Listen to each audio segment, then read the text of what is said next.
What's up guys, Aaron Norris here with Shearperfection. Today I'm going to show you guys how to perform a bob cut on straight or wavy hair. First we want to make sure that we wet the hair for control purposes. And now we're going to make our 6 parts. After the hair is parted, we want to keep the diagonal cutting line in each subsection as we work up the back of the head. When done, you should start to see that bob effect. After we've combed the hair to the sides, we want to make sure that we cut the hair in a diagonal angle to give it that gradual blend from short to long. Also, make sure the head is tilted so that when the head raises back up, it has that nice slant. When hair is damp, it lengthens in size, and when it's dry, it shrinks, which is going to give us our style at the end.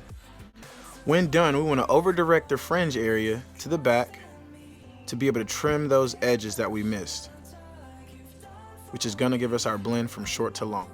After applying product, we can kind of see some weight lines in the back area, and what we're going to use now is the shear over comb method to get rid of those weight lines that we see in the back of the head. Remember, it's okay to go back in and point cut at the fringe area to get that gradual blend from short to long. Next, I'm going to use my 3 guard on the Andes cordless LI to flick out and knock out that weight at the bottom of the head, giving that gradual blend from short to long.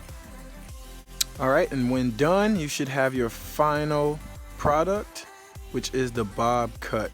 Thanks for watching guys. Make sure you like, share, and follow me on Instagram @_Shearperfection.